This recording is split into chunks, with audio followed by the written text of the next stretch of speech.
Hi, this is Kerby Anderson. You know, each day we take on the tough issues and provide a biblical perspective to them. The topics we cover are wide-ranging.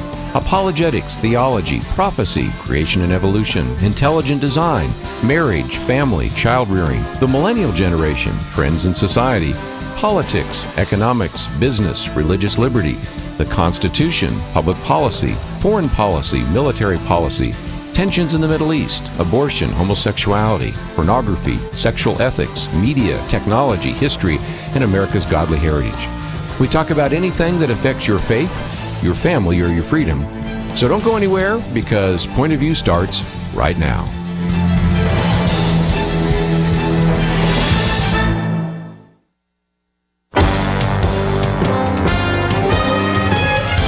Across America, live. This is Point of View.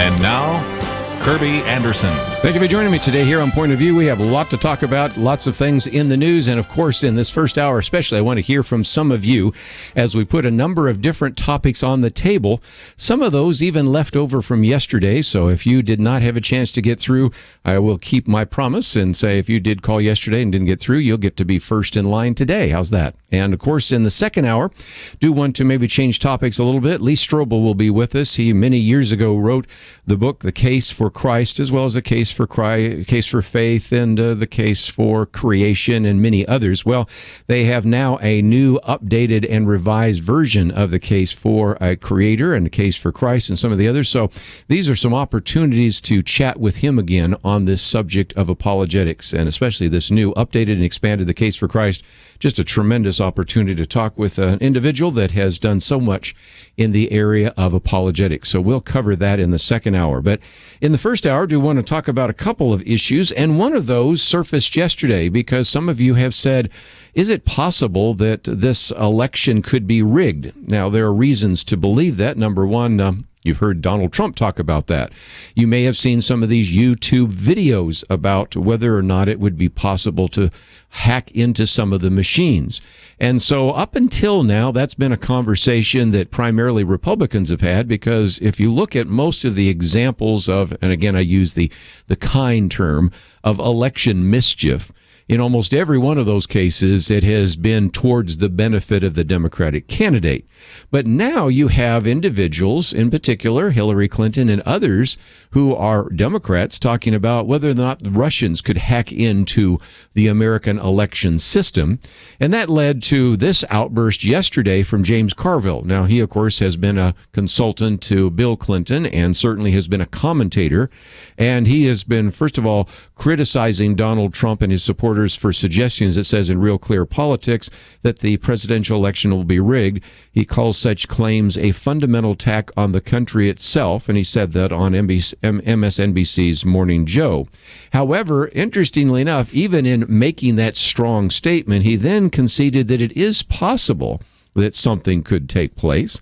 He says, I tell my students, if there's such a thing as a sacred moment in secular democracy, it's when the formal president gets on the helicopter and goes to Andrews Air Force Base to go on the plane to go back to wherever he came from, and a new president takes office. That's the moment, that's the key moment in our democracy, because you know you lose, you leave, and your 8 years are up, and you go, and a new person comes in. And so his argument is that what Donald Trump has been talking about is it's a fundamental attack on the country. But then James Carville went on to say that by and large, American elections are on the up and up, but hacking a vote machine to get 100 votes here, 100 votes there is possible. By and large, American elections are pretty much on the up and up, he says. It is a very, I cannot even tell you that someone can't rig a voting machine to get 100 votes here or 100 votes there. That is possible. But it's still, as he said, on the up and up. He must have used the word up and up so many times. But nevertheless, his argument is a little bit of what I was making yesterday. If you want to contend that even the last election was stolen by Barack Obama, you've got to come up with how that happens. The difficulty sometimes with a few of these conspiracy theories is simply that it requires a lot of people to be able to go along with the conspiracy, and usually conspiracies unravel pretty quickly. let's recognize that voting is not a national issue, although I'm going to come back to that in just a minute. It's pretty much a state and local issue. You go to your precinct where you're to vote. You have precinct watchers there, and they then, in many cases, take a paper ballot, so you have a paper record. In other cases, of course, it's done electronically, but you have to find out a way to begin to tap into each one of those, and you have to have people in on the conspiracy in a lot of places for it to work at the presidential level.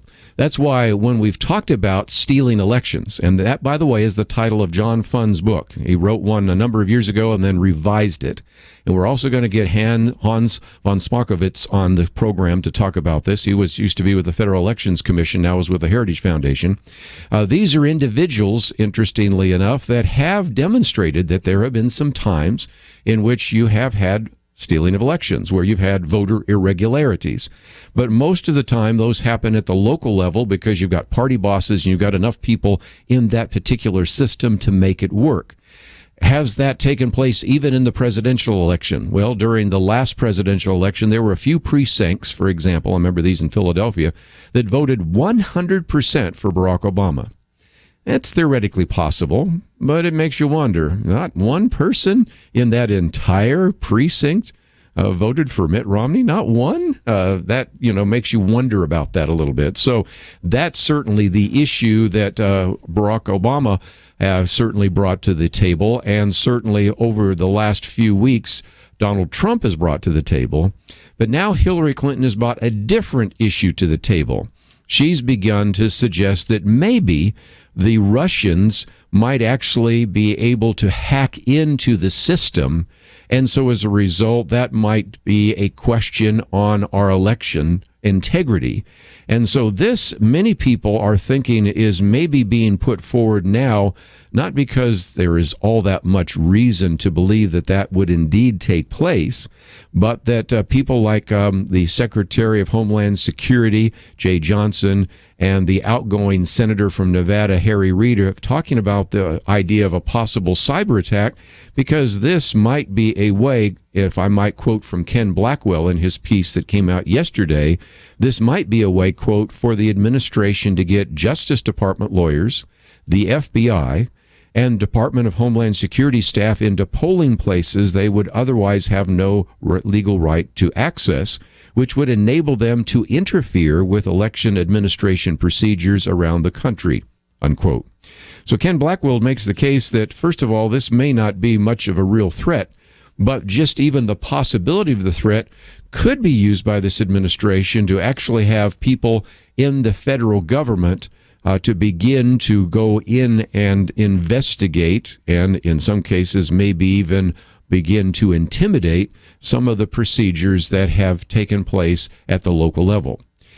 Is there election misdoing? Yes, we have documented this on this program many times before. Is there a way to avoid it? Yes. You, as a listener to Point of View, should think seriously about on Election Day being an election judge. Because guess what? When you're there and you're watching and paying attention, a lot less mischief could actually take place. And if you have any reason to believe that in your particular precinct, it hasn't always been, to use the phrase of James Carville, on the up and up, well, then I have a solution for you, and that is become an election judge. It's not very difficult to do. As a matter of fact, most of the time they're begging for people to come and work the polls, to be a judge, to sit there for one day, and that's the way in which I think you can actually make a difference if indeed you're convinced that the election is rigged. Let's take a break, though. I want to get into a couple of other issues, not the least of which is this newest poll out, which shows that Donald Trump leads Hillary Clinton by 19 points. What group is that? It's the military, and I'd love to hear from some of you as well. When you survey military individuals, those in the military and veterans, this is one place where Donald Trump has a very significant lead. We'll talk about that, and then talk about maybe some of the positive aspects of a few of the proposals being put forth by the candidates. All that coming up right after this.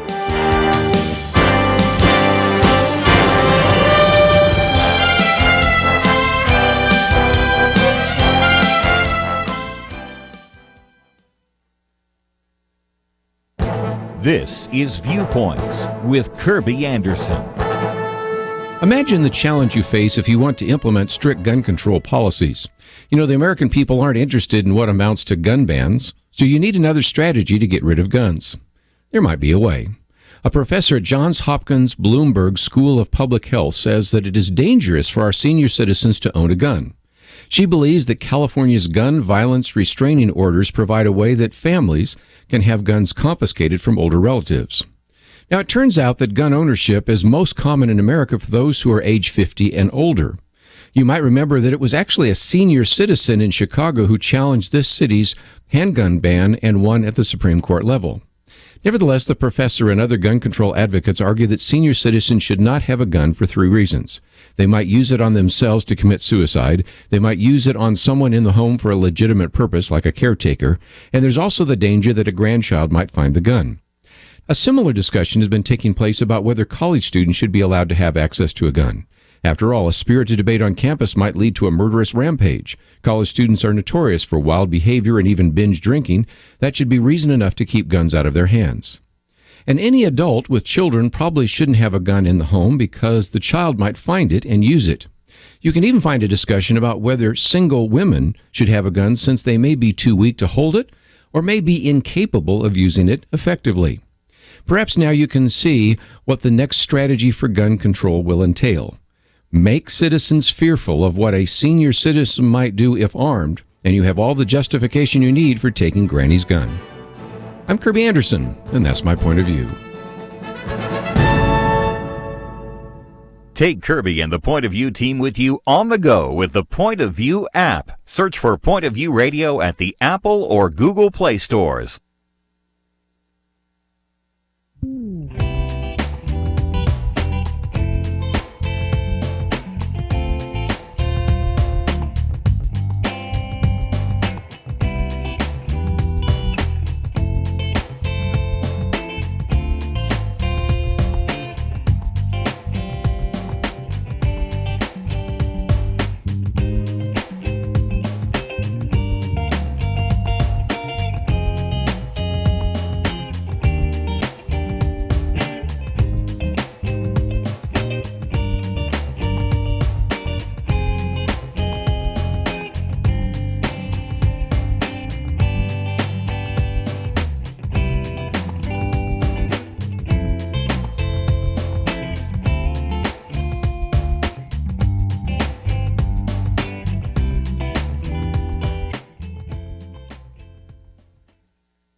You're listening to Point of View, your listener-supported source for truth. Back once again, if you'd like to join our conversation, 1-800-351-1212. Talked a little bit about whether or not the voting in America is rigged, and we've been assured by James Carville that it's on the up and up. He used that phrase so many times, I guess that will be one we'll associate with him. It's on the up and up, and the elections are on the up and up, and precincts are on the up and up.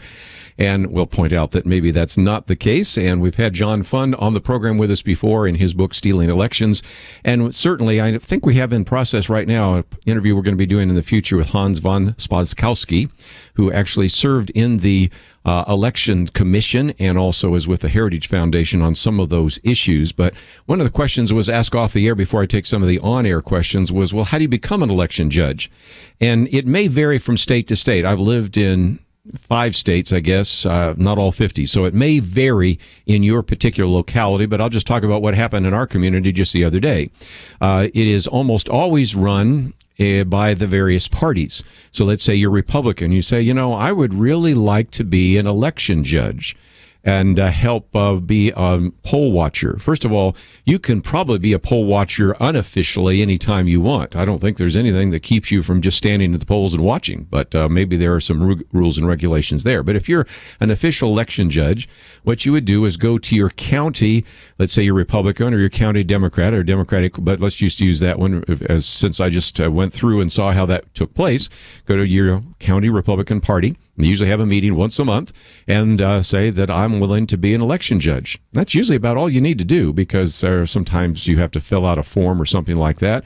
Most of the time they try to pick their election judges from people that already have demonstrated an interest in that party.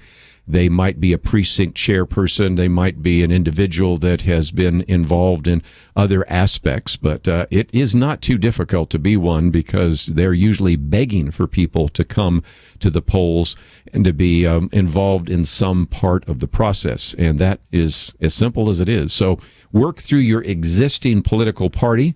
In most cases, there may be some times in various counties where it's done through the county office, but it shouldn't be hard to find out. So if you are already registered in that particular party, contact that party chairperson in that county and find out, is it possible I can be an election judge? And you're probably going to be in. I see one of our calls wants to talk about the military, but let me put the rest on the table. And then we're going to talk about how at least one of the candidates for the presidency could significantly raise your wages due to something in the very important policy manual that they're hardly even talking about, which is amazing to me. But it turns out that Donald Trump leads Hillary Clinton by 19 points, 55% to 36% among voters who are currently serving or have previously served in the U.S. military. So again, if the presidential election were held today, most of the surveys have Hillary Clinton ahead, although we did have the outlier yesterday we talked about, which had Donald Trump ahead by 1 or 2 points, depending on whether you were looking at a 2-person race or a 4-person race. But when you ask that same set of questions of people that are currently in the military or veterans, this survey just done August 29th to September 4th, and it's a very extensive one, by the way, of 32,000 registered voters.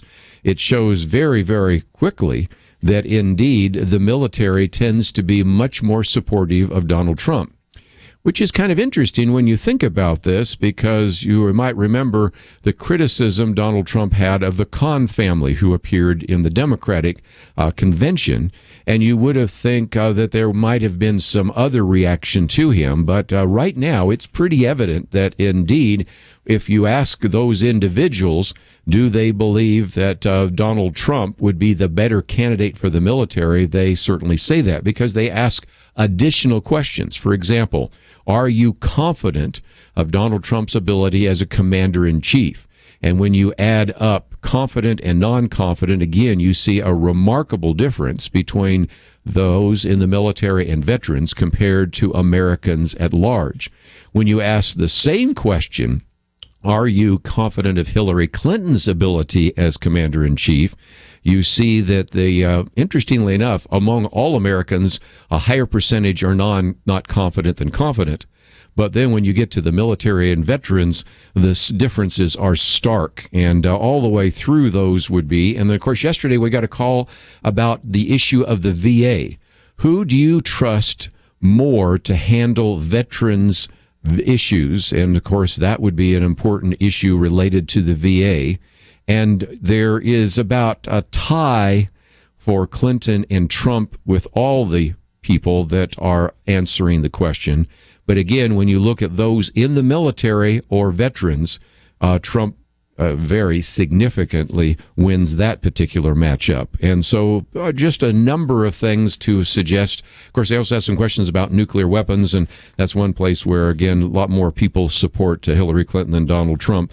And the Clinton campaign has been trying to even use a scare tactic, suggesting that, think how irrational this man might be. Maybe he would use nuclear weapons. But on most of this, it is good news for Donald Trump if indeed the military votes are counted. And that's another issue that we can talk about a little bit later in terms of voter irregularities. So if you'd like to join us, that number is 1-800-351-1212. We'll head out to Louisiana first. Ricky, you'd like to talk about the military vote for Donald Trump. What's your thoughts?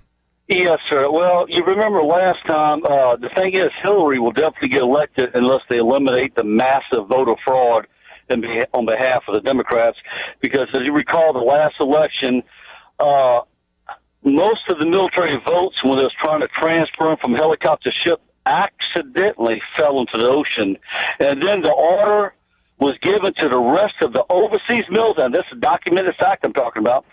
The order was given that was not to leave till the day after the election with the votes of the rest of the military, and that's how Obama got, because only any less than probably 10% of the military was actually able to get their ballots or vote, because most of the votes accidentally fell into the ocean, and then it was the day after election that the rest of the votes arrived, which was not counted, of course.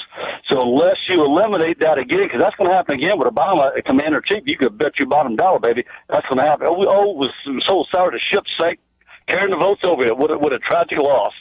So unless you eliminate that massive voter fraud, Hillary's going to win, and that's my comment.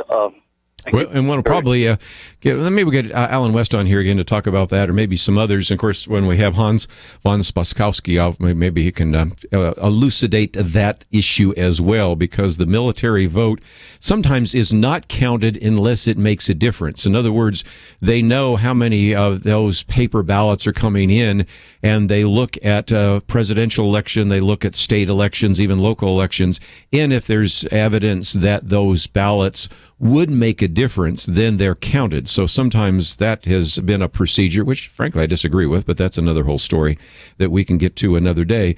But then, of course, all those mistakes, and how difficult it was for those who are serving overseas in Iraq and Afghanistan. And this was even taking place sometimes during the Bush administration. So let's, be an equal opportunity grief giver here.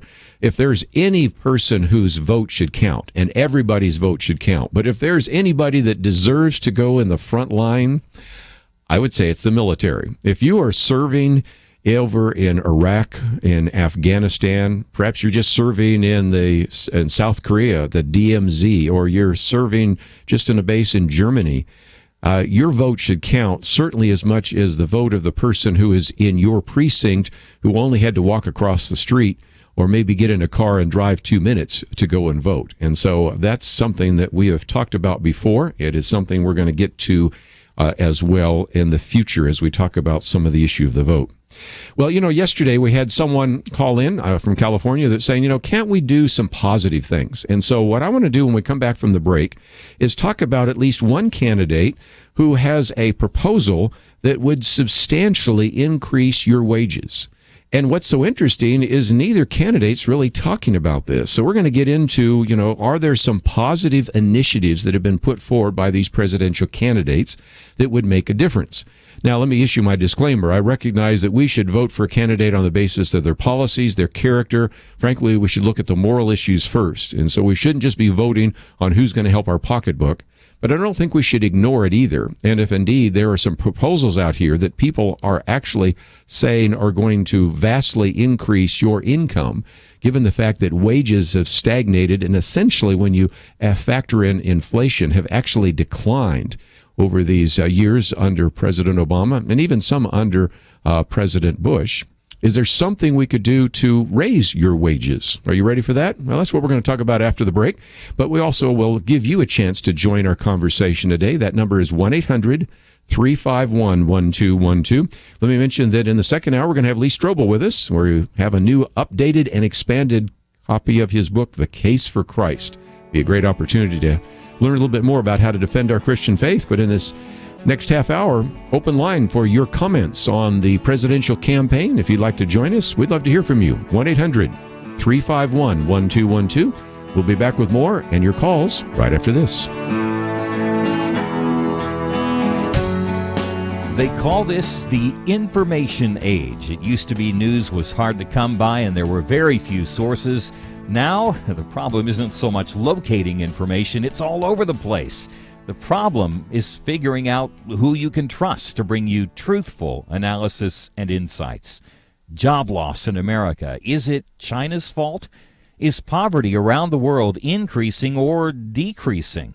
Are the undercover Planned Parenthood videos really deceptive propaganda or a window into a world that many people don't want you to know about?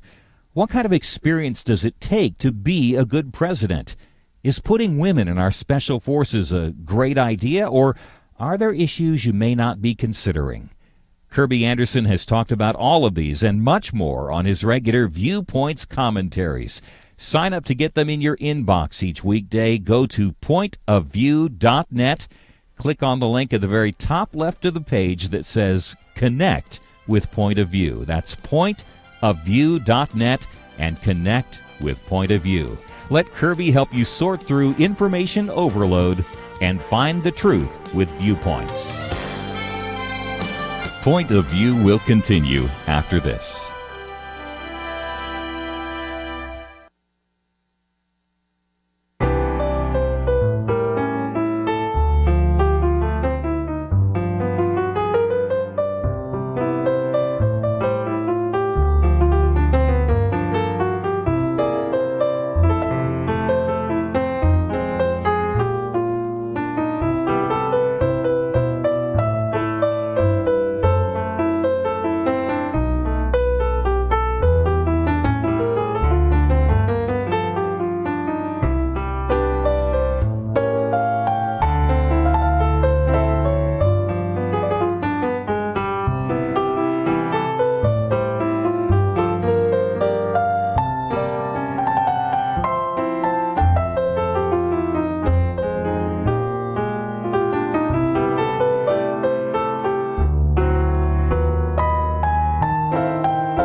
You are listening to Point of View. The opinions expressed on Point of View do not necessarily reflect the views of the management or staff of this station. And now, here again, is Kerby Anderson. Let me ask you a question. Would you like a pay increase? I think many of us probably would. And this has really been a topic of the campaign because if you look at, according to some of the research done by the Economic Policy Institute, the median wage for Americans has risen about 6%. But when you add in inflation, it really hasn't gone up. But more importantly, for low wage workers, it's actually been a 5% decline. So no matter where you are in the spectrum, you probably are not doing as well today in 2016 as you were in 2000. You're probably not doing as well in 2016 as you were in 2008. And so this is something the candidates have been talking about. Hillary Clinton, talks about raising the minimum wage, but that doesn't really do anything. No, as a matter of fact, in many cases, it causes people to lose jobs because the cost of labor is higher for a particular company or a service or whatever, and sometimes they end up having to hire fewer people or lay people off. But John Goodman, as well as Lawrence Kotlikoff, by the way, I've quoted in my book a number of times, Making the Most of Your Money in Tough Times, and John Goodman used to be the head of the National Center for Policy Analysis, said that this year Donald Trump is an exception because he actually is advocating a policy which John Goodman says will increase the income of the average family by an estimated $4,000 a year within the next 4 years. So that means 4 years from now, if your family was bringing in an additional $4,000 compared to what you're bringing in now, is that a good idea? And what's so interesting is he says, here's the surprise. The policy change has nothing to do with immigration, although I will address that in just a minute, or foreign trade. In fact, it is something that Donald Trump almost never talks about. Anybody from the Trump campaign listening right now, you need to talk about this because it has to do with the issue of corporate taxation. At the top rate of 35%, John Goodman says, the United States has one of the highest corporate income tax rates in the world. But because of deductions, exemptions, credits, and other loopholes, the tax doesn't raise much money. In the process, it actually encourages capital and jobs to go elsewhere, offshore. And he says, buried in these arcane policy papers that the average voter rarely reads, included complex corporate income tax with a simple 15% flat tax on corporate profits. Well, Lawrence Kotlikoff, who I just mentioned a minute ago, in a study for the Goodman Institute for Public Policy Research, and Kotlikoff is at Boston University, said that this would actually do three things. First, the lowering of the corporate tax rate will lead to an increased flow of capital into the United States. You might remember right now, the European Union has been fining Apple because they've put more and more of their operations over in Ireland. Why? Because Ireland has a corporate tax rate of what? 15%. We have a corporate tax rate of 35%. Do you think they'd bring some of that back? Of course they would.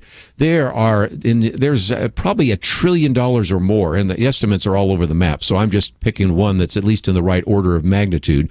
Perhaps as much as $1 trillion overseas that would be repatriated if we had a much lower corporate income tax. Second, Kotlikoff points out the proposal doesn't cost anything in terms of lost government revenue because the loss of revenue from the lower tax rate is made up by the broadening of the tax base, no more loopholes. You may have noticed that some of these Fortune 500 companies pay no corporate income tax. Does that make any sense at all? I mean, they pay none. You pay more than many corporations, so that makes no sense. And then third, the real beneficiaries of the corporate tax reform are not shareholders, although certainly they would benefit. Almost all the gains are going to be realized by the workers. And so again, if you want to raise wages, if you want to get your income to rise over the next 4 years, it is very clear that the policies that are now part of the platform that Donald Trump is running on and part of some of the policy papers on his website would actually do so. So what are your thoughts? Do you have any thoughts about raising the wages of Americans and trying to begin to get this stagnant economy going again? Love to get your comments. 1-800-351-1212. Let's head out to Texas this time. KBJS. James, thank you for calling today. Dan, how are you doing today? Very good. That's marvelous. What I'm looking at is, I think the question really is not so much how much money we make, how much money we can actually save. Raising the prices is not so much. If we can lower the prices of things, would be a far better idea than raising the wages. Any ideas how you would that's lower the prices? I mean, some people lower their prices by going to Sam's or Costco or Walmart rather than going somewhere. But give me some ideas, because sometimes the cost of those goods is tied up into certain regulations, certain kinds of market inefficiencies, and maybe even all the way back to some of these issues of the corporate income tax. So what are your thoughts? Also covering shoplifting and stuff like that. Okay, what we're looking at here is if we raise our wages, let's say everybody across the board gets a 5% raise, then would not the companies that are paying them raise their, so that they have to pay that money out, they're going to raise their prices too. So if everybody raise their prices to accommodate for the new costs, then is it going to be putting us in a better standing or a worse one? If the cost goes up 5.25%, we got a 5% raise, we just got a 0.25% loss. So loss in pay. Well, and again, that all is dependent on whether or not we have a free market, because the free market operates on this principle, and that is the only way I can get you without coercion, the only way I can get you to buy my product and actually find a way to, or have you use my service, is to provide the best quality at the lowest price. And so, it's quite possible that sometimes, you have one grocery store that says, can afford it. Well, the grocery store across the street or Walmart across the street says, no, I'm going to still keep it at the same price, and more people will come to my store buy not only apples but everything else. It's if you have a true free market. Of course, I recognize that in many cases we don't because of crony capitalism. But if we have a free market, actually, then the incredible beneficiary is the worker, is the person that's getting that increase amount of ability to buy more goods and services. So I see your point, and in some places that has been the case. If you've ever lived in Washington, D.C., that has always been the phenomenon there, because it's sort of like a company town. The moment a federal worker gets any kind of pay increase, then all of a sudden you notice the cost of getting your garbage picked up and the cost of all sorts of other city services increases commensurately. But that's an unusual set of circumstances. Most of us actually, if we're looking for the best deal at the lowest price, have all sorts of ways to not see the prices go up, but actually force one group to compete with another group. And if you're a real good consumer shopper, I would suggest one other thing. Sometimes you go into a store and you point out, well, I noticed that their camera over there across the way, maybe at Best Buy or Fry's or whatever, is $5 less than yours. Would you match that price? And guess what they oftentimes do? They match that price. There's another aspect, just before we take a break, and I'll take some more phone calls. 1-800-351-1212 is not only do we see that this would raise the wages because of a change in the corporate income tax, but we also have to recognize that immigration would have some impact as well. You might remember the other day I talked about Donald Trump's 4-point, actually really I guess you could call it a 5-point plan. One is, of course, to build the wall. Number 2 is to end this idea of catch and release. Number 3, to have zero tolerance for criminal aliens. Number 4, to actually stop funding sanctuary cities. And then if you want to add number 5, the idea of canceling these unconstitutional executive orders and enforcing immigration laws. We recognize that wages have dropped in part because of illegal immigration. That is, a lot of people that are not so scrupulous can actually pay a lot less to individuals who are here who are undocumented, and they get away with that because, after all, they're kind of in the shadows in the first place. And second of all, that actually has reduced the amount of wages that are being paid. So even though John Goodman and Lawrence Kotlikoff just talked about the benefit for your wages based upon changing the corporate income tax, interestingly enough, we also have, I think, a secondary issue, and that is Donald Trump seems a whole lot more serious about dealing with the issue of immigration. And the issue of immigration is certainly one that has affected wages as well. Let's take a break, and we'll come back and take some more phone calls. Lots of issues we've put on the table today, and certainly a lot of others we probably can tomorrow in other days, but we're going to, in the second hour, change our topic as we'll spend some time talking with Lee Strobel about his new updated and expanded book, The Case for Christ. So if you'd like to join us then as we talk about how to defend the Christian faith and apologetics, would really love to get your comments, and I imagine he would love to hear from you if you've benefited from some of his books like The Case for Christ or The Case for Faith or The Case for the Creator or The Case for Grace or many of the other things he's written over the years. We certainly would welcome that as well. But we'll come back and take some more issues and take some more phone calls. So let's, if we can, take that break. And when we come back, if you'd like to join us, that number is 1-800-351-1212. We'll take a break, come back with more right after this.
Now, back to Point of View, your listener-supported source for truth. Like to join our conversation, 1-800-351-1212. Let's go out to Louisiana. Jim, thank you for joining us today here on Point of View. Well, thank you for having me. I would suggest to you that there are two types of economic systems in the world. There's the one that comes out of economics class 101 that factually isn't happening anywhere in the world. The closest thing to that perfect free market system is here in the U.S. Once you get out the borders of the U.S., everybody cheats. Yes. Japan subsidized its automobiles from the very beginning and still does. China subsidized every product that it makes. The oil industry out of Saudi Arabia subsidizes its methodology of delivering. So for us to naively think that we are going to run our free enterprise system and try to impose a success on our entrepreneurs in the world system is foolish. We had better realize that we had better alter our method of deliberation in business if we are going to keep jobs in America. And I'll give you one simple way. Have every product that has a national security condition on the U.S. existence required to be produced only in the U.S. That by itself will bring the security opportunity and a better security result in America, and it would also solve the jobs problem. So, if that one thing was done, we'd improve security and we would keep our technical jobs in America. We're being sold out by our politicians who are lawyers and that are too stupid to know the difference. That's all I've got to say. Well, I think you said some good things to say, and if you have not passed that on to the Trump campaign, it sounds to me like that's the kind of thing that they might seriously consider in light of the fact that Donald Trump has been very concerned about some of these trade deals and all of the rest. We'll probably do a whole program on trade. I'd love to get Tom Pocken back in here. He probably did the best of anybody to explain some of the competitive disadvantages we face when we face some of these other countries in terms of everything from tariffs to some of those issues. So, Jim, I appreciate you sharing some of that with our audience today. So thanks for calling in. Oh, thank you very much. Again, let me get to another phone call in just a minute, but I thought I'd just mention in this first hour something we talked about in the second hour yesterday, because I know some of you listen back and forth, and that is there is becoming more and more evidence that there are going to be a number of people paying attention to the health of Hillary Clinton.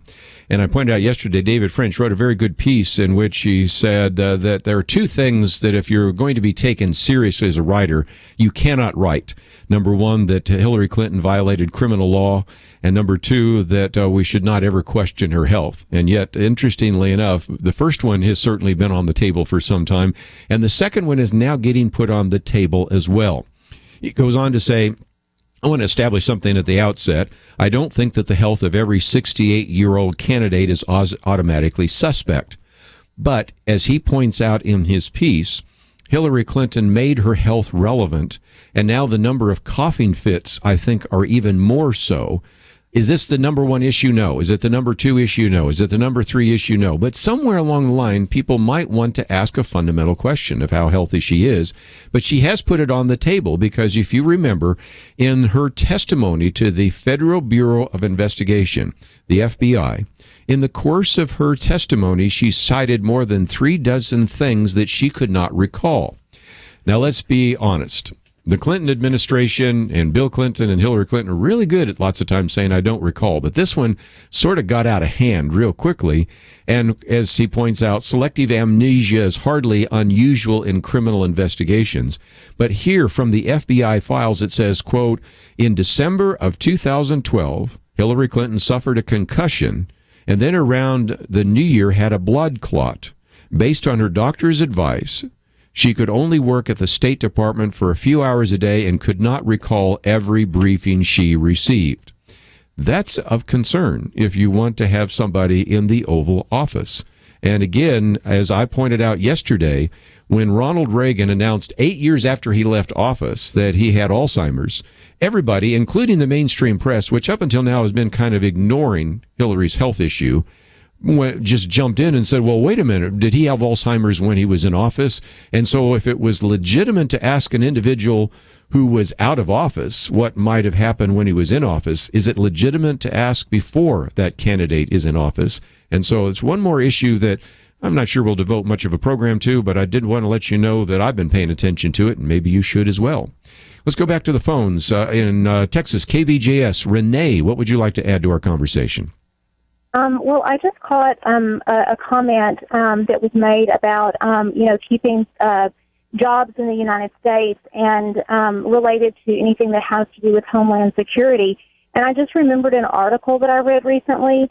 And what my concern is this article was about contractors. And it was citing a particular company that is a contractor. It's owned by someone in Saudi Arabia. And this contractor, he has, contracts to clean the interior of airplanes that are used by our government. I think it may have even been Air Force One very strategic. Oh my goodness, why are we letting contractors, who are owned by companies outside the United States, have these contracts when we're talking about that kind of security for our country? Sure. I just was really shocked. That's why I think in the first hour today, I'll give Jim credit for the best call of the morning, at least, or in the afternoon, depending on where you listen. Some people say when they hear good morning, well, that's because people in Alaska still have morning. The rest of you are late afternoon if you're in South Carolina. But anyway, the bottom line is a great call, and I think it illustrates exactly why we need to pay attention to some of that. And so, Renee, thank you for calling. We're going to take a break, and when we come back, we'll spend a little bit of time talking about this idea of how to really defend the Christian faith. And Lee Strobel, as you may know, was an individual who began to really investigate the evidence for Christianity because his wife had become a Christian. And so he became a Christian in 1981, joined the staff of Willow Creek Community Church and then later Saddleback Valley Community Church, and was very much involved in not only writing this book, The Case for Christ, but The Case for Faith and The Case for the Creator, The Case for Grace, and many others. So we're going to spend some time talking about how to defend the Christian faith. I think you'll really appreciate that conversation as well. Let me also encourage you to visit the website today. You're going to find a few of the articles we've been talking about. Maybe as you've been hearing our conversation, you're saying, okay, I'd like to look at this in a little more detail. Got an article here about Russia and the elections, and one about Hillary Clinton's health. And then my commentary today is talking about taking Granny's guns. We talked about this last week, but I thought it would be good for you maybe to read that, because if you are really wanting to implement strict gun control, then it's going to be difficult because most Americans believe in the Second Amendment. So it's really kind of tough to figure out how you're going to do that. And I think those who want to grab our guns have figured it out. And that is to just simply say, you know what? Individuals who are senior citizens, they should not have guns because, well, we just simply can't trust them. They might use it on themselves to commit suicide. They might use it on someone who's in their home for a legitimate purpose, like a caretaker. Matter of fact, their grandchild might find a gun. So we should just take all of Granny's guns away. But then they also talk about, well, we shouldn't probably let students have them either because, after all, they're kind of immature and sometimes there's binge drinking and wild behavior. And it could be that just one argument in a classroom might lead to a murderous rampage. And, of course, any adult with a child should not have a gun because the children might have access to the guns. And even if you're single, a single woman might not know how to handle a gun. You can see the argument. And so I show you really what I think is going to be the next attempt to remove guns from the homes of Americans. And you can read the commentary and come to your own conclusions, but I wanted to mention that commentary is available today on our website, pointofview.net. And I would also encourage you to sign up. If you'd like to read my daily commentary, we send it to you free of charge in your inbox every day. And so that's a place where you can read it and maybe pass it on to some others. Let's take a break. When we come back, we're going to be talking with Lee Strobel. We're looking forward to the interview. We'll be back right after this.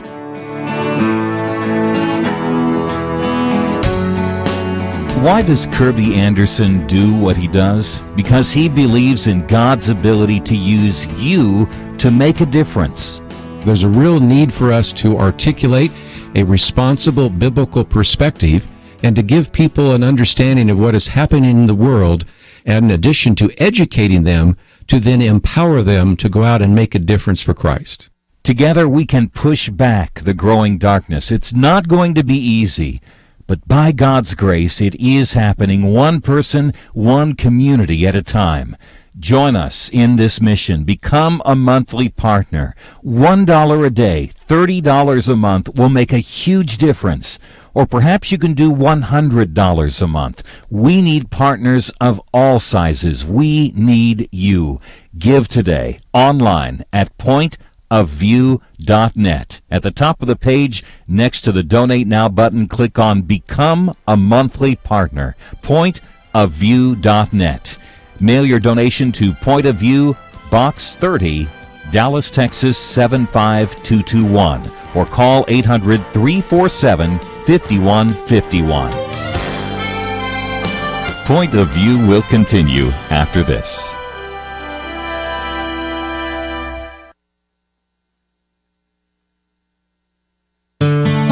I just thank God for y'all. I listen to you every day, truly. I wanted to thank y'all for everything you do each day to inform Christian families and our community about the things we can do, and just the way you're so informative. I listen to you daily and love you guys and appreciate you so much. God bless you, Kerby, for keeping this show so on track and for the decades of wonderful help to this nation that Point of View has been. We're all big fans of your work, and we pray that God will just prosper it. As a Christian, over the years that I've followed this program, I am constantly challenged to be on guard and to evaluate what's going on. And if for no other reason, to protect the caliber and the truth of your programming, I need to participate and to back your program financially to ensure that the truth stays out there for people to hear, to view, and to be a part of.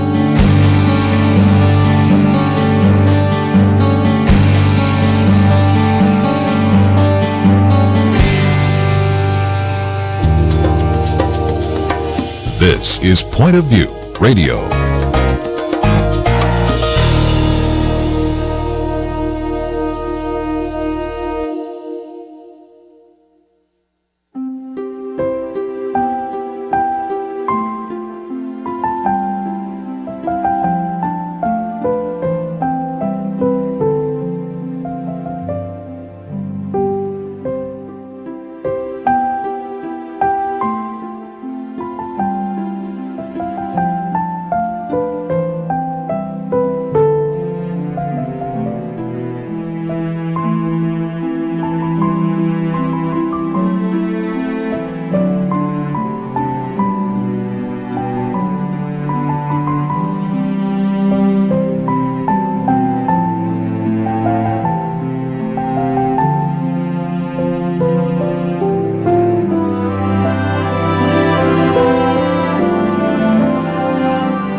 Hi, this is Kerby Anderson.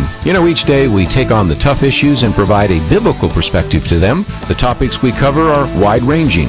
Apologetics, theology, prophecy, creation and evolution, intelligent design, marriage, family, child-rearing, the millennial generation, friends and society, politics, economics, business, religious liberty, the Constitution, public policy, foreign policy, military policy, tensions in the Middle East, abortion, homosexuality, pornography, sexual ethics, media, technology, history, and America's godly heritage.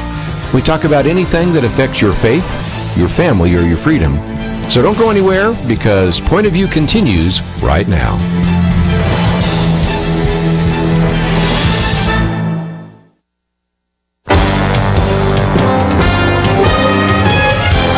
Across America, live. This is Point of View.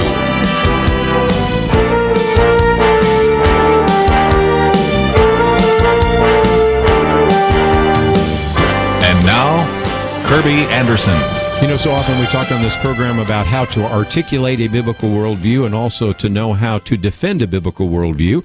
That second category, what we call apologetics, how we defend the Christian faith. And certainly we are privileged to bring to the microphone an individual that we've had a chance to interview over the years. I remember interviewing Lee Strobel on his book, God's Outrageous Claims. And of course, we've so many times talked about the case for Christ, the case for faith, the case for a creator, the case for grace, to mention just a few. Lee Strobel, as an individual that graduated from the University of Missouri in journalism and then Yale Law School and served as a journalist at the Chicago Tribune and other places. And interesting enough, after investigating the claims of Jesus Christ, became a Christian back in 1981 and joined the staff of Willow Creek Community Church, later Saddleback Valley Community Church. And you perhaps have seen his TV program, Faith Under Fire, read many of his books. He now serves as professor of Christian thought at Houston Baptist University, is also a teaching pastor at Woodlands Church. And Lee Strobel, welcome to Point of View. Hey, Kerby, how you doing? I'm doing well. It's just great to hear your voice, and we all have benefited so much from all of your books, but especially The Case for Christ. It's amazing how many times over the years when people come up to me when I'm speaking or even on the radio program and ask, can you recommend a good book to give to someone who's kind of really questioning the Christian faith? And I find myself mentioning your book, The Case for Christ, along with, some of the classics like Mere Christianity or More Than a Carpenter. And this book, it's really since 1998, because at least that's the version I've got here that you signed for me. It's kind of nice to have one of those books signed by Lee Strobel all those years ago. But we're, in a sense, introducing this to a whole new generation of those who may not be familiar with this updated and expanded version of The Case for Christ. Well, I appreciate that. It's so kind. The book, as you say, originally came out back in 98, and this is the first time I've done an update of the book and an expanded version. We've added a chapter and reported on new archaeological discoveries and new manuscript discoveries and updated the references. As you know, back in the 90s, there wasn't a lot of popular apologetics material out there. And so now I've been able to update the recommended resources, because for each topic we cover in the book, there's now a proliferation of terrific resources that are available. So, I'm excited to get it out and kind of introduce it to a new generation. 14 different chapters now, and I love the approach, because if people are not familiar with the book, and as we open up the phones, I suspect we're going to have people calling in saying that they strengthened their faith because they read The Case for Christ, or they maybe even became Christians because of it. But this was a great approach at the time, because you'd become a Christian in 1981, and about 17 years later when the book comes out, you are really using your journalistic skills. And so we get a chance to learn a little bit more about some of these people that maybe occasionally I've had a chance to interview on this program, like a Gary Habermas or a J.P. Moreland or a William Lane Craig or D.A. Carson or Craig Blumberg or whoever it might be. But you would just sit in the office, you would ask them questions, and you would tell the story. And so whether you're a Christian or non-Christian, they just had a chance to kind of go on a journalistic investigation, as you just talked about everything from some of their interests, their habits, their idiosyncrasies, to some of the big evidence for the faith. And this is why I think this book has been so popular. Over 5 million copies sold. Well, it was such a privilege for me to be able to go to these scholars. I mean, for instance, Bruce Metzger, who was probably the greatest scholar on the text of the New Testament of his generation. Of course, he's now gone on with the Lord, but to be able to go to Princeton, to spend time with a scholar like that, and to hear from him. One of the amazing things is here's a man, who understands the text of the Scriptures very better than anybody, who studied it his whole life, who's written monumental books on the topic. And I asked him, I remember at the end of that interview, I said, "What has this done to your faith?" And he looked at me, and he gave the most eloquent, beautiful, powerful statement of his conviction of Jesus being the unique Son of God. I was so moved after he expressed the depth of his faith in Christ. I said, I just have to pause and pray and thank God for you and your scholarship and the impact you've had. And I prayed for him. And, there's scholars like that, D.A. Carson and Craig Blomberg and William Lane Craig and others who I had a chance for the Case for Christ to sit down and ask them the tough questions I had when I was a skeptic and to let the readers decide, do they provide good answers or not? And I really believe they do. Oh, I certainly do. Since you mentioned Bruce Metzger, let's jump into that for just a minute because he was helping us with this very important question you were asking. Were the biographies of Jesus reliable? And as a reporter for the Chicago Tribune, you said you were a document rat, so you understood how important it was to look at documents. And let's, if we can, Lee, answer that question because it's one that surfaced after your books came out, things like the Da Vinci Code, and you have Bart Ehrman and all sorts of others. How do we deal with this? Because what the skeptic would say would be, well, Jesus didn't write anything except a little bit scribbled in the dirt, when the woman caught in adultery, but we don't have any of his writings. You don't even have the original writings of Peter and Paul and John and Mark and these individuals, so can we really trust the manuscripts? And you ask him that very important question. I did, and you can look at the proliferation, the mountain of manuscripts that we have.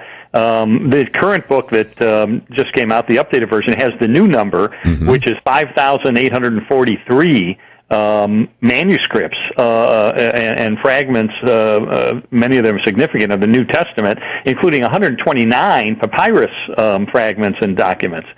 So we've got, when you compare that to others, especially since the gap between the earliest manuscripts and the original is so small when you consider that Jesus was put to death in 30 or 33 AD, and we already have a fragment from the Gospel of John that was discovered in about 112 AD, all the way over in Egypt, and that was the last gospel written.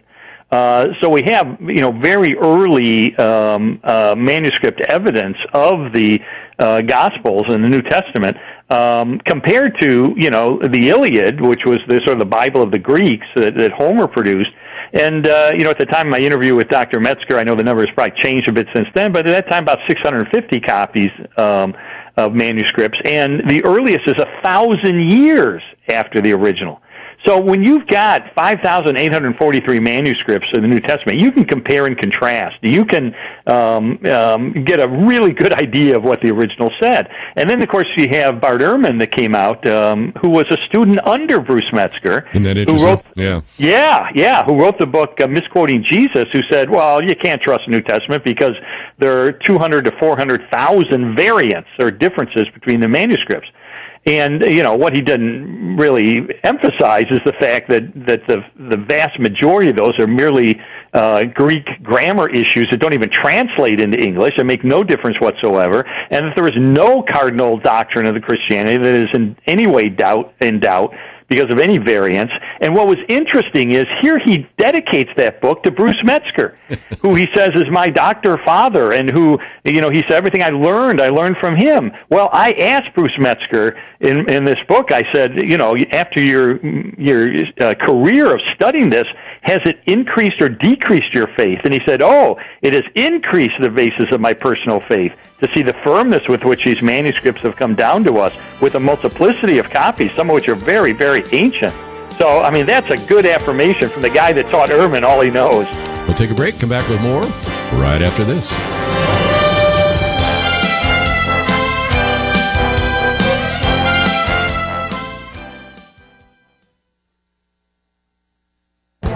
This is Viewpoints with Kerby Anderson. Imagine the challenge you face if you want to implement strict gun control policies. You know, the American people aren't interested in what amounts to gun bans, so you need another strategy to get rid of guns. There might be a way. A professor at Johns Hopkins Bloomberg School of Public Health says that it is dangerous for our senior citizens to own a gun. She believes that California's gun violence restraining orders provide a way that families can have guns confiscated from older relatives. Now, it turns out that gun ownership is most common in America for those who are age 50 and older. You might remember that it was actually a senior citizen in Chicago who challenged this city's handgun ban and won at the Supreme Court level. Nevertheless, the professor and other gun control advocates argue that senior citizens should not have a gun for three reasons. They might use it on themselves to commit suicide. They might use it on someone in the home for a legitimate purpose, like a caretaker. And there's also the danger that a grandchild might find the gun. A similar discussion has been taking place about whether college students should be allowed to have access to a gun. After all, a spirited debate on campus might lead to a murderous rampage. College students are notorious for wild behavior and even binge drinking.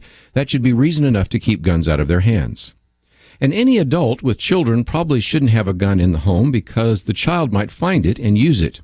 You can even find a discussion about whether single women should have a gun since they may be too weak to hold it or may be incapable of using it effectively. Perhaps now you can see what the next strategy for gun control will entail. Make citizens fearful of what a senior citizen might do if armed, and you have all the justification you need for taking Granny's gun. I'm Kerby Anderson, and that's my point of view. Take Kerby and the Point of View team with you on the go with the Point of View app. Search for Point of View Radio at the Apple or Google Play stores.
You're listening to Point of View, your listener-supported source for truth. Such a privilege to have with us today Lee Strobel, and again talking about his updated and expanded Case for Christ, the Case for Christ published by Zondervan. Of course, you can find it in any local bookstore, and I would encourage you to buy it there. But if you're looking for more information, we do have a link to his website, which I think you're going to find very helpful, leestrobel.com.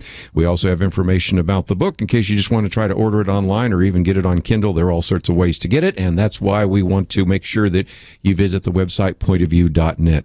You know, Lee, we were talking about kind of the manuscript evidence, but even in that chapter, you talk about another issue, which I call one of the internal tests for the scriptures, and that is the high degree of unanimity. You know, again, the Bible written by 40 different authors in 3 different languages and 3 different continents over about a 1,500-year period.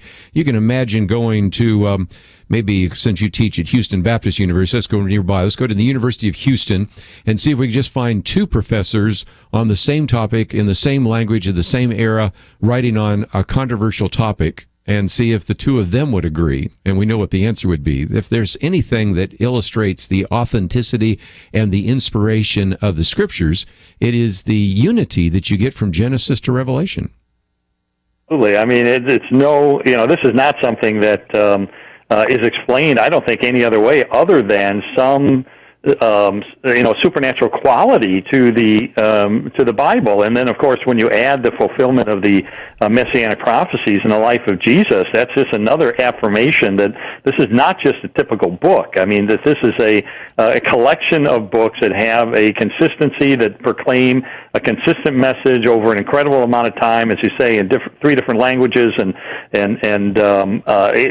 it's remarkable. And when you apply the same tests of history that you would apply to any ancient documents, they stand up incredibly well.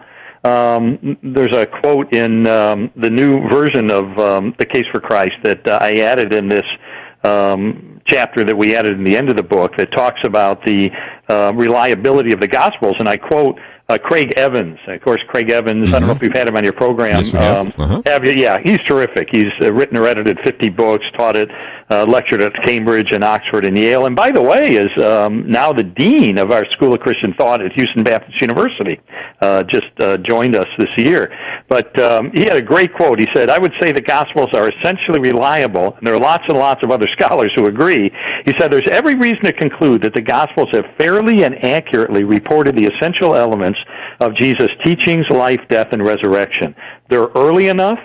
They're rooted into the right streams that go back to Jesus and the original people. There's continuity. There's proximity. There's verification of certain distinct points with archaeology and other documents. And then there's the inner logic." I mean, that's a sweeping statement from a scholar who really understands that the historicity of the New Testament gives us confidence that it tells us the truth about Jesus and his claims. Very good. So we've talked about the internal test and certainly the manuscript evidence. How about the external test? Because you also have this great interview as well on the whole issue of the archaeology and from Edwin Yamauchi. But you've also pointed out there are some new things we've discovered, because it is amazing. Every time a archaeologist's shovel goes into the soil of the Middle East, they find one more piece of evidence, it seems, of the historical accuracy of the Old and New Testament. Exactly, and one of the new discoveries I've added to the book is a very exciting one.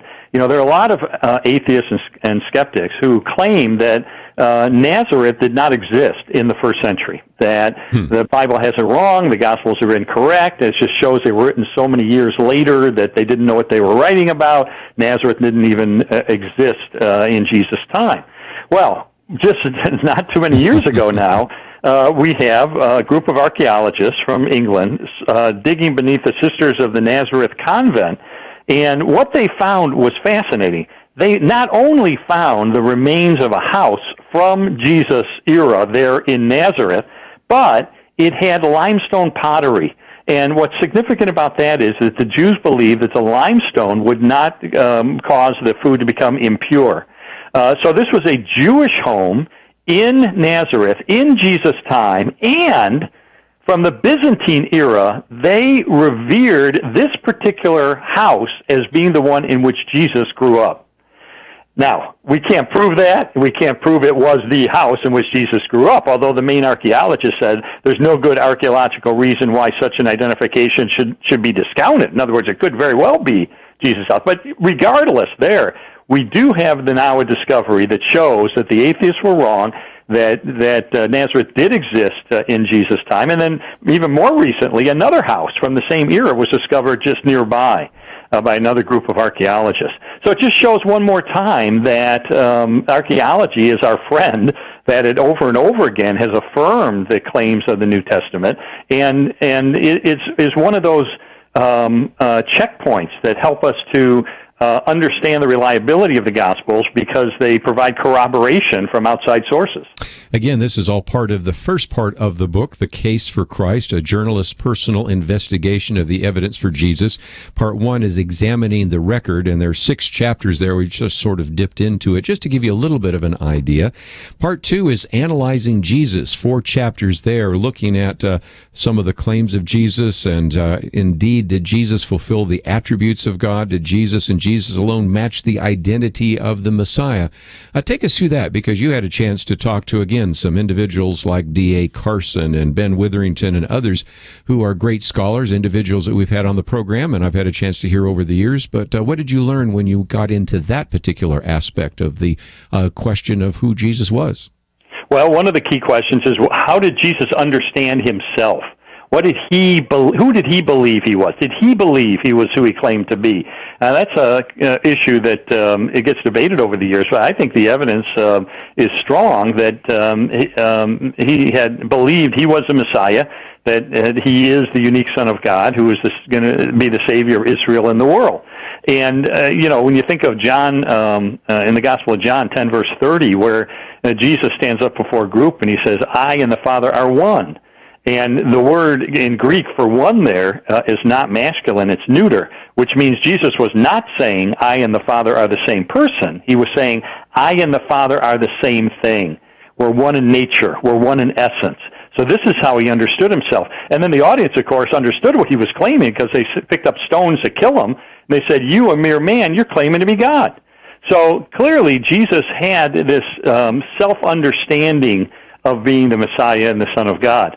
And then we looked at the fulfillment of the prophecies in the Old Testament.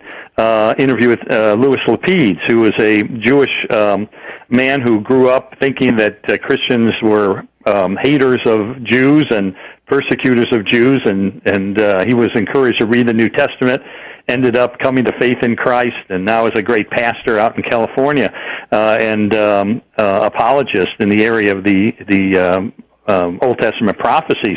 But when we look, I liken it to a fingerprint. You know, I was legal editor of the Chicago Tribune, and I covered a lot of trials. I remember covering one trial where a single thumbprint on a package of cigarettes led to the conviction of a man for murder. And so fingerprints are important. And I kind of liken the Messianic prophecies as being like a fingerprint or a thumbprint that only one person would be able to fulfill. And when you look at Jesus and against all odds and in ways that he could not have prearranged, fulfilling these predictions, these prophecies, is an affirmation, I think supernaturally, that Jesus is the Messiah who came to be the Savior of Israel and the world. Well, let's take a break, but just before we do so, let me just mention that at the end of each chapter, you have a section called Deliberations, in which you usually have about 3 questions, which can be used for reflection or group study, and then for further evidence. So I know that any individual, obviously, Lee, can read this book, but this would be just a great resource for somebody thinking about starting a Bible study or maybe wanting to do a series in their church. And in addition to the 5 million copies of the book that sold, there are all sorts of other what they call units that are available, various DVDs and other things, correct? Right, small group curricula with videos of me kind of introducing the various topics. We have a student edition, we have a children's edition, because interestingly, when the book was published, we had a huge demand from young people. They love this stuff, and that was counterintuitive because we were told young people don't like apologetics. They don't care about evidence. So, well, the truth is, we had more response from 18 to 24-year-olds than any other group.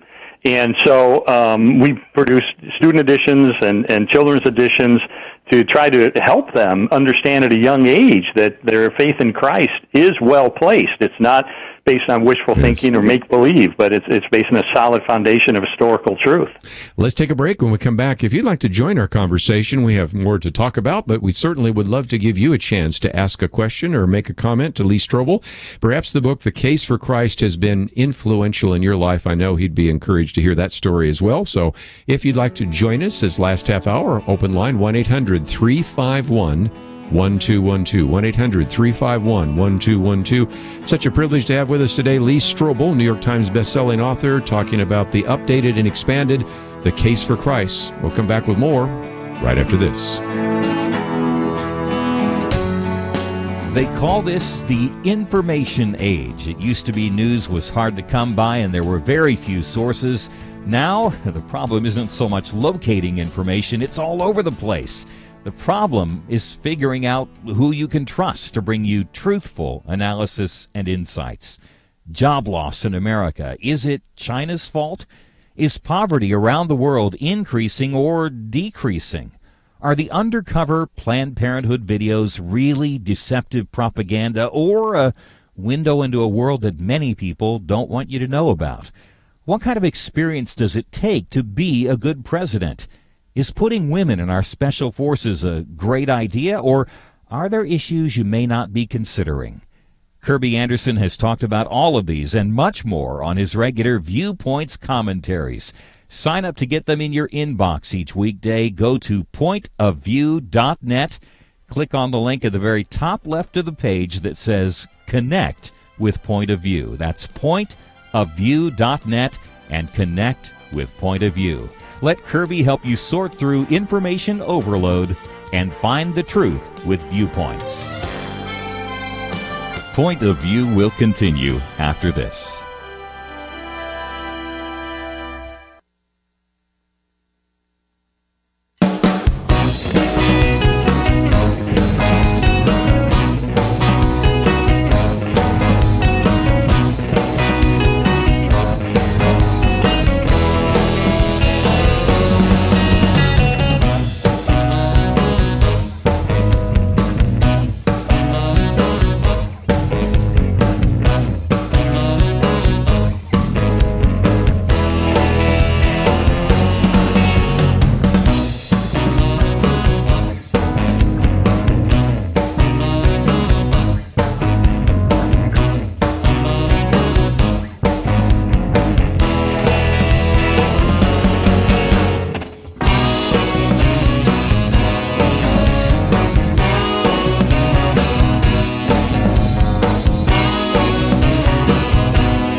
are listening to Point of View. The opinions expressed on Point of View do not necessarily reflect the views of the management or staff of this station. And now, here again is Kerby Anderson. Continue our conversation today with Lee Strobel as we talk about his updated and expanded version of The Case for Christ. Let me also encourage you to go to his website, which we have on our website, so that you can find out a little bit more about what he is writing about and doing and follow what he is doing. Of course, all those books would be great resources for you as we talk about The Case for Christ, The Case for Faith, The Case for the Creator, The Case for Grace, and many others. If you'd like to join us on air, 1-800-351-1212. Let's head out to Georgia on the Good News Network. John, thank you for joining us today here on Point of View. Thank you for having me, guys. I appreciate it. Hi, John. Hi, Lee. So, first I wanted to just say, Case for Grace really changed a lot about my walk with God, and I really appreciate you writing that book. It thank you. really helped me to understand what I was reading and what I was pursuing in Jesus, and it really gave me a foundation with a lot of people who were looking at me like I was crazy. And it helped me solidify what I was doing. But one thing I come across a lot with a good bit of my friends who, when we're talking about the canon of Scripture and things like that, is prior to Constantine, prior to the 66 books that we have now, the reliability of those 66 books and excluding some of the apocryphal books and things like that. Yeah. So I'd love to hear you discuss a little bit about that and just listen to you. Sure. Well, thanks for a great question. I did interview Dr. Bruce Metzger on that issue, and of course, he's one of the scholars in that particular area, so he's very authoritative in discussing how it is that we came up with the documents that we consider to be inerrant, inspired, and part of the canon. A couple of things to keep in mind about that. First of all, yes, there were some other Gospels floating around, the Gospel of Thomas, the Gospel of Mary.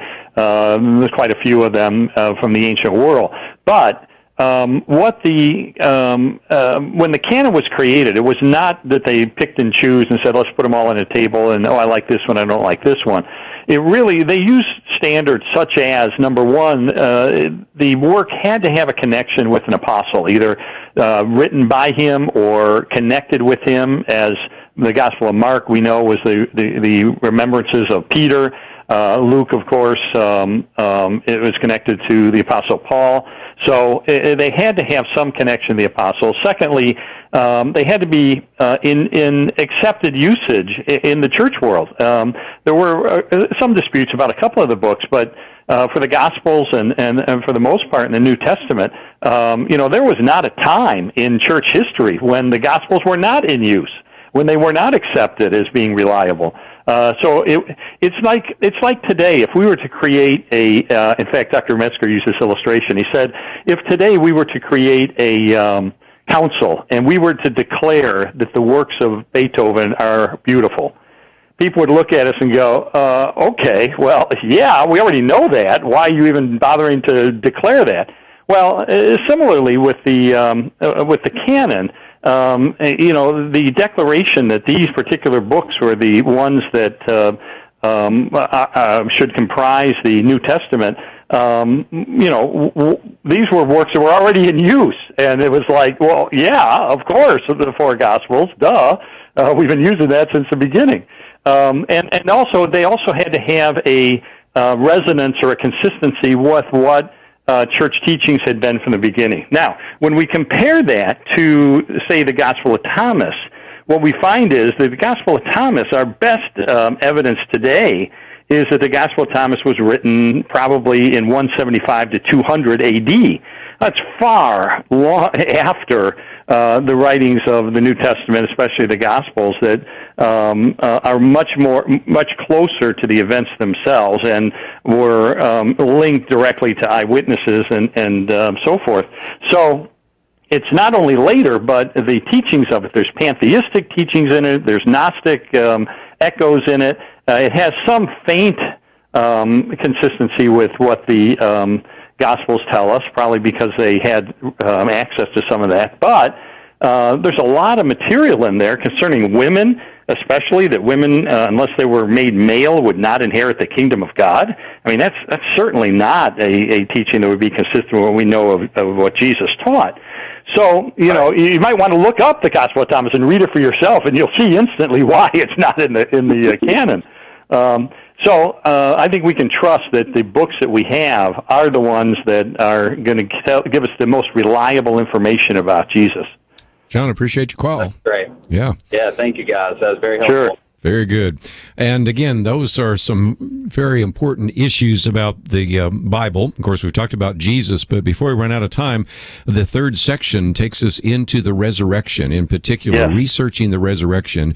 And again, you have a chance to talk to a veritable who's who individual that have been on our program, like Gary Habermas and J.P. Moreland and William Lane Craig and others. But again, you had a chance to be in their offices asking them questions, and the central issue of our faith is the resurrection. 1 Corinthians 15 makes it very clear. So what are we to think about that, and have we learned anything new even since your first book came out? Well, I think one of the most exciting discoveries, and Dr. Habermas talks a lot about this, and it's so powerful, is the dating of the 1 Corinthians 15, starting in verse 3, the ancient creed of the early church.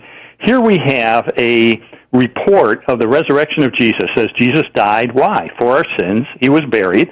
On the third day he rose from the dead. And it mentions the specific names of individuals and groups of individuals to whom he appeared. Now, what's fascinating is that this dates back so early. We know that Paul wrote 1 Corinthians. Everybody agrees to that. And that was written about 20 to 25 years after the death of Jesus. And he included this creed in there. So we know the creed existed within 20, 25 years. But we can go back earlier, because Paul had been Saul of Tarsus, a persecutor of Christians.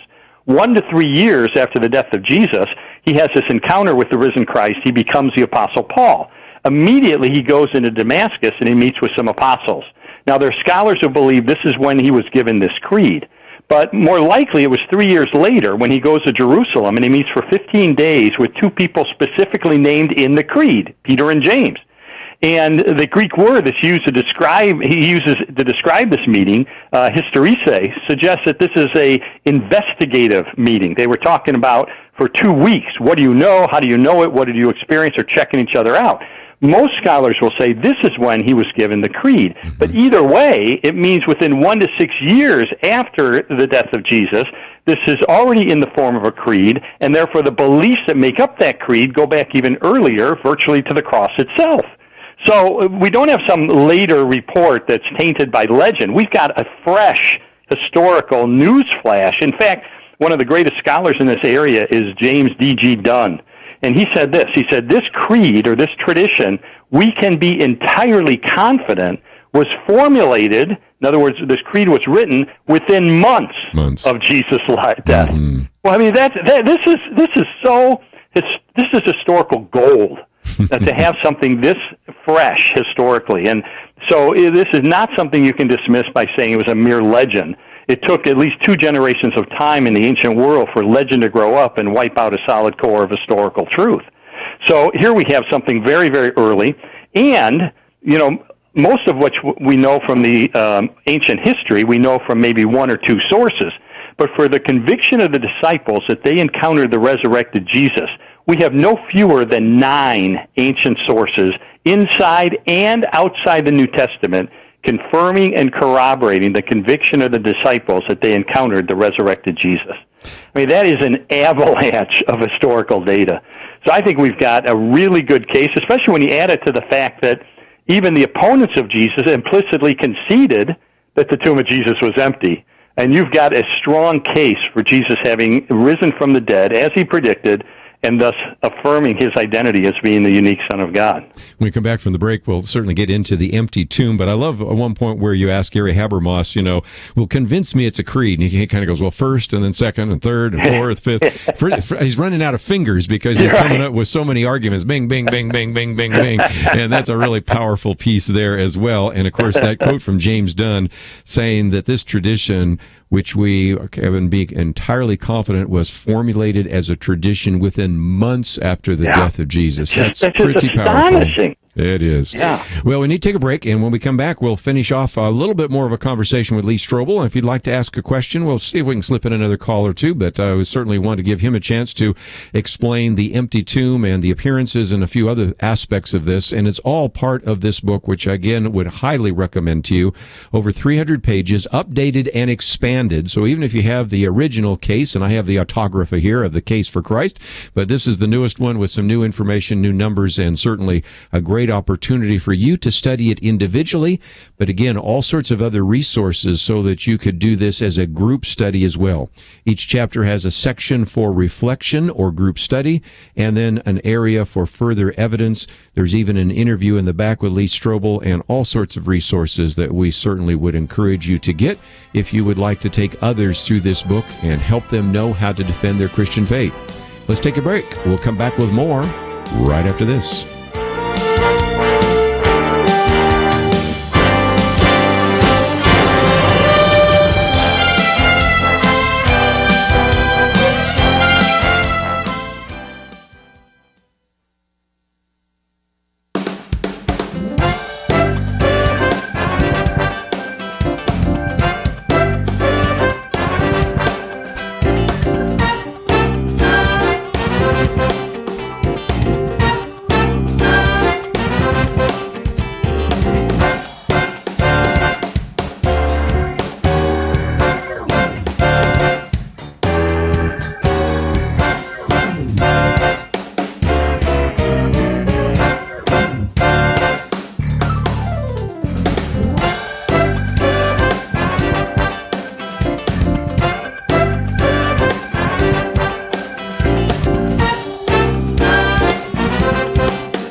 Now, back to Point of View, your listener-supported source for truth. Back for a few more minutes with Lee Strobel as we talk about his new updated and expanded version of the Case for Christ. And we also have a link to his website, leestrobel.com. And you can find a lot more about some of the other books. Today's Moment of Truth, The Case for Hope, The Case for Grace, of course, The Case for Christ and Faith and Creator, The Case for the Real Jesus, The Case for Christianity Answer book, as well as God's Outrageous Claims, and many other books, many of which he has actually written with Mark Middleberg, who's been on the program with us as well. And if you'd like to follow him on Twitter, we make that possible so that you can certainly click on that button and be one of his 142,000 or whatever it is followers. So just lots of great ways that you can interact with Lee Strobel. But most importantly, let me encourage you to get a copy of the book. It is published by Zonder, over the 300 pages. And just before we run out of time, let's, if we can, make sure we get Jesus out of the grave. So it's an empty tomb. What do we know about that? Well, a couple of things. First of all, the opponents of Jesus implicitly conceded that the tomb of Jesus was empty because when the disciples proclaimed that Jesus had risen, we've got sources inside and outside the New Testament that the response was, the disciples stole the body. So implicit in that is the tomb is empty, but we're going to try to explain it by saying that the disciples stole it. So in other words, it's like a student comes up to you as a teacher and says, the dog ate my homework. Well, that student is implicitly admitting, look, I don't have my homework, but I can explain what happened to it. The dog ate it. It's the same thing. So we've got the enemies of Jesus implicitly conceding it's empty, but on top of that, we have the reports in the Gospels that it was women that discovered the tomb empty. Now, in the first century Jewish and Roman culture, the testimony of women was not valued. They were not considered to be credible purveyors of information. They were generally not allowed to testify in a court of law. And so if you were going to make up a story about an empty tomb, you would never say women discovered the tomb empty. That just opens you up for your enemies to say, baloney, you can't trust women. In fact, they were attacked, Christians, in the second century in that very way by opponents. So if you're making something up, you're going to say men discovered the tomb empty, Peter discovered the tomb empty, John discovered the tomb empty. Instead, they report that women discovered it. Why would they report something that hurts their case, that undermines what they're trying to convince people is true? Well, the answer is they were committed to reporting what actually took place. And what actually took place is women discovered the tomb empty. We're going to report that and let the chips fall where they may. So that's just another, it's called the criterion of embarrassment that historians use. When an ancient source makes a claim that hurts their own case, chances are they're telling the truth. Because why would you do that if you were going to lie? Well, and again, that criterion of embarrassment is important because it shows, again, the authenticity of the Scriptures. You see the failure of David. You see the fact that Peter denies Christ. And you go through a very long list of individual failings that you would never read in a contemporary biography today. That's right. You would, if you're writing an autobiography, you're going to put your best foot forward. You're not going to report all these things that are hard to explain.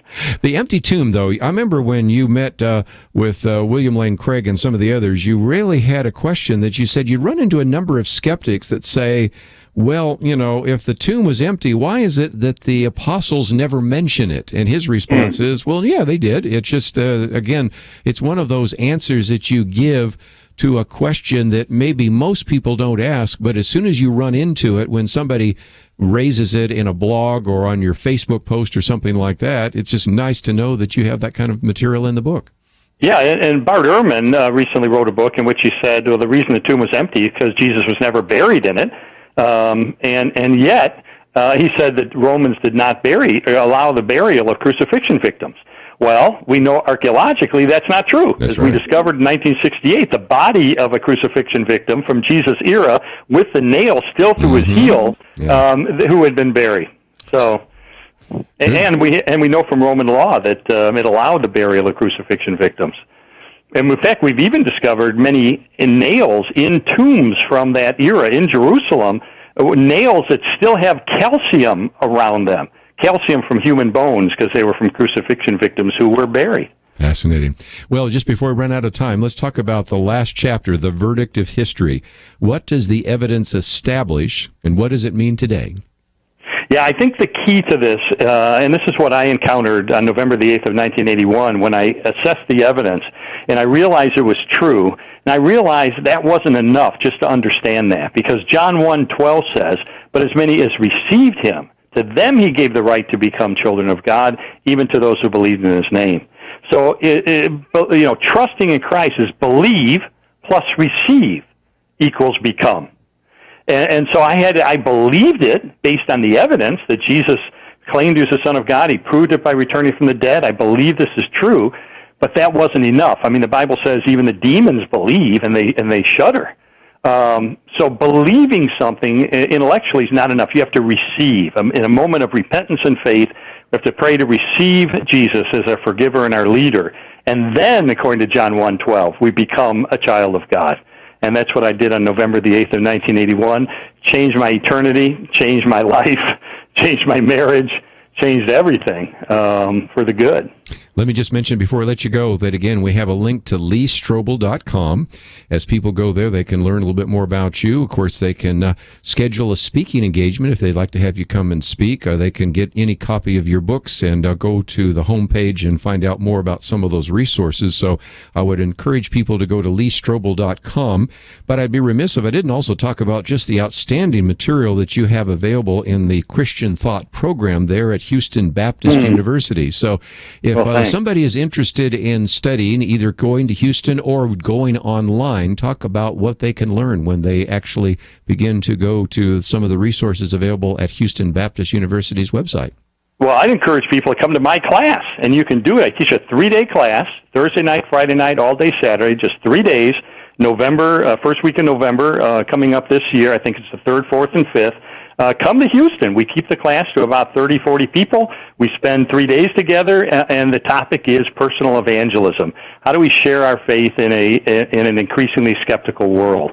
I have people come from all over the country. Just go to hbu.edu/evangelism class, and you can get the information how you can come and study with me for 3 days. I'd love to have you. Very impressive what is happening there at Houston Baptist. And again, so grateful that you're there. And again, if anybody wants to go to Woodlands Church and hear you speak there, that's another opportunity. Or if they'd like to schedule you for their own conference, that's a possibility as well. So, Lee Strobel, it's always been great to interview you. It's always been great to know you. And thank you so very much for writing so many books that have had such a profound impact on the body of Christ. Well, you're the best, Kerby. I sure appreciate you and all that you do. Well, we'll do it again. And let me just mention, as we are coming to the end of the program today, that we do have all of those links so that you can find them. If you'd like to know a little bit more about Lee Strobel, you can click on his picture there, and it will take you to the website. If you'd like to follow him on Twitter, just click on that particular button. And, of course, as we mentioned, the book should be available in almost every bookstore in the country. But if you wanted to order it here, we've made it possible for you to order it in paperback or on Kindle, and that's just a great resource that we like to make available to you right here at Point of View. You might say, this is a good interview. I'd kind of like to hear it again, or I know somebody that really needs to hear this. How do I do this? Well, you go to our buttons that we have there. You can watch the program again. You can listen to it. You can download the podcast and make it available. You can even go to the YouTube channel and send it to someone. So perhaps you know someone who really needs to hear some of the evidence for the Christian faith. Perhaps you'd like to listen to it again. That's what we have there on our website, pointofview.net. And as you go there, if you could support the button. I want to thank Andrew and Catherine and Shamila for their help behind the scenes. Hope you appreciated our conversation with Lee Strobel in the Case for Christ. We'll see you back here tomorrow.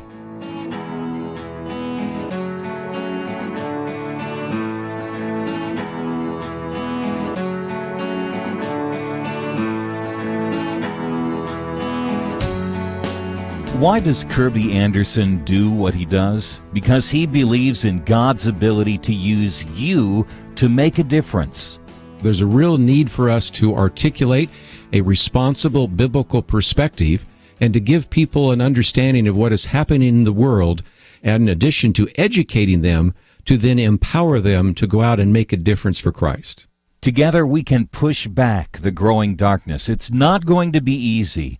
But by God's grace, it is happening one person, one community at a time. Join us in this mission. Become a monthly partner. $1 a day, $30 a month will make a huge difference. Or perhaps you can do $100 a month. We need partners of all sizes. We need you. Give today online at pointofview.net. pointofview.net. At the top of the page, next to the Donate Now button, click on Become a Monthly Partner. Pointofview.net. Mail your donation to Point of View, Box 30, Dallas, Texas 75221, or call 800-347-5151.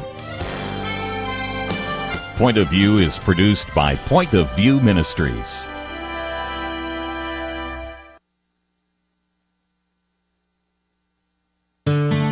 I just thank God for y'all. I listen to you every day, truly. I wanted to thank y'all for everything you do each day to inform Christian families and our community about the things we can do, and just the way you're so informative. I listen to you daily and love you guys and appreciate you so much. God bless you, Kerby, for keeping this show so on track and for the decades of wonderful help to this nation that Point of View has been. We're all big fans of your work, and we pray that God will just prosper it. As a Christian, over the years that I've followed this program, I am constantly challenged to be on guard and to evaluate what's going on. And if for no other reason, to protect the caliber and the truth of your programming, I need to participate and to back your program financially to ensure that the truth stays out there for people to hear, to view, and to be a part of.